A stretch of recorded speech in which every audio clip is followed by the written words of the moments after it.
Hey guys, welcome back to Daily Diabetics. This week's theme is we're being flexible with one another pretty much. So originally it was going to be having your friend or someone else put your pump on you, doing a shot, putting your Dexcom on you, whatever. But I didn't have time to get around to that. So we're kind of being flexible with one another and working with what we can still do. So I'm going to talk about the first time I gave myself my shot / who gave me my shots when I was on shots and who puts all my sites on now or something along those lines. So just bear with us this week as we work with one another and are flexible with one another. So anyways, on to the story. So when I was first diagnosed, as I think pretty much everyone is, or at least they used to be, we would start out with syringes. That was before I got the pen. And I still have like the old pen where you have to refill the cartridge instead of just like throwing the whole pen away. I think that's how they are now. At least my long-lasting insulin used to be like that, where it was just like you have the vial isn't removable. It's just like once you use it, you throw it away. That's how my long-lasting was. But for my Novolog, it's just like you refill the cartridge and still use the same pen, if that makes sense. So I think I want to say, I don't know how long I was on syringes, but it wasn't long before I got the pen. But when I was on syringes, I was 7 years old and my mom did the shots for me. Like even at school, she would come during my lunch to give me my shot. And we actually didn't have a school nurse at my elementary school, so the secretary was kind of my nurse in a way. Whenever I was low, I would go to her, or any problems, I would go to her. Before lunch, I would go to her because we didn't have a nurse. So that was kind of weird. So my mom would come and give me shots, but then 2 weeks after being, I think, diagnosed, it might be 2 weeks after I got the pen, but I think it's 2 weeks after I got diagnosed, I gave myself my first shot. And I remember the morning like it was yesterday. So my mom would come up, I guess it was my breakfast shot. She would come in my room, wake me up, give me my shot, and then go back downstairs, and then I'd just come down and eat, I guess. I don't know. Anyways, it was a shot in the morning. And I asked my mom if I could do it by myself, and she said no, not like in a rude way, but just because like I'm 7 years old, like that's kind of a scary thing to let your 7-year-old do. And so she went downstairs, and while she was downstairs, I gave myself the shot. And we already had like the insulin like drawn out, whatever. I don't dialed out how many units I needed or whatever. It was already done for me, so I just had to do the shot myself. And I did it in my arm, and my mom came back upstairs, and I told her that I had already done it. I did it to myself. And even to this day, like that's just the kind of person I am, if that makes sense. Like I'm very independent with my diabetes, as well as like management, as far as management goes. So yeah, 2 weeks, I think it was after I was diagnosed, I was giving myself my own shots, and ever since I've done it by myself. So I went from syringes to the pen. From the pen, I went to the Animas One Touch Ping.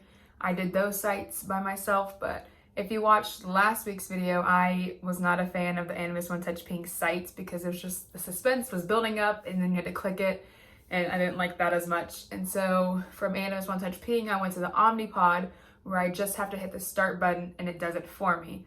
And so I also do my Omnipod sites by myself. As far as Dexcom goes, I think I've always done them by myself.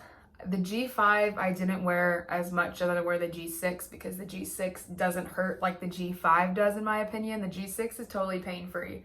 The G5, I was awful at doing it myself. It just hurt so bad. It was a very long process of putting it on. But I do believe I've always done that from like by myself. There's one time I remember my sister doing an Animas One Touch Ping site on me, but I think that's just because she wanted to do it. Now, if it's in a site like on my lower back or the back of my arms that were kind of like harder to reach as a child, I would obviously like get assistance. So it wasn't always completely by myself, but here and there I did have help. Other than that, I pretty much have done everything by myself. As far as where my sites are right now, I have Omnipod on this arm, Dexcom on this arm. I used to hate back of the arm sites, and I'm still not a huge fan of them, but my stomach is pure scar tissue right now. So I'm giving my stomach a break and doing my arms. I don't start swimming for a few more weeks. So once swimming starts, I'll probably go back to my stomach sights just because I think it's easier to keep my sights on because I have a suit over top of them when I'm practicing.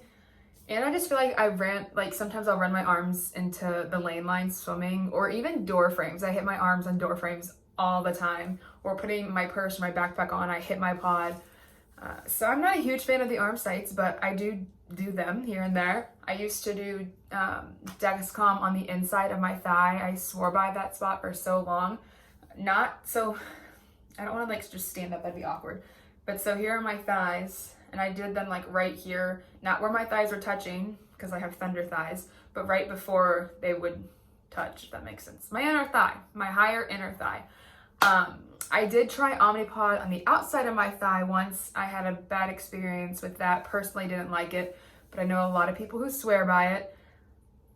And then for Dexcom, I've done my stomach, the back of my arms. You all know I've done it right here before, which I didn't have a problem with, but I think for the most part my number was pretty accurate, but I feel like sometimes it didn't last the full 10 days like it was supposed to. It would get like spotty and questiony, like the second to last day maybe.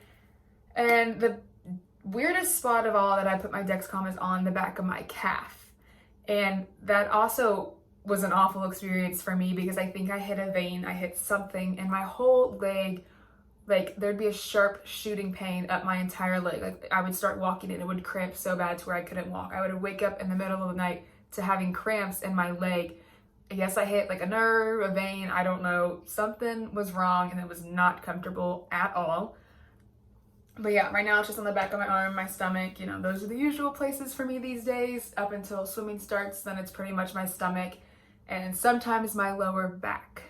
So yeah, that's all I have to say. I do all of my stuff by myself now, except for changing my basal rates, my correction factor, my insulin to carb ratio, all of that. I send my numbers into my doctors and I talk to them and they send me corrections back, and we try to connect on a 2-week basis. I'm really bad with getting like back to them every 2 weeks. So sometimes it's just wherever I can, or when I really need changes, like now. She sent me corrections yesterday that I need to make today. Well, I need to make as soon as possible because I'm having super low lows throughout the night multiple times. I just can't get my number to stay up, and that's not necessarily safe, especially during the night. So that's where I'm at. If you all have any questions or comments or anything, as always, put them in the comments below. Thank you guys so much for watching, and I'll see you guys next week.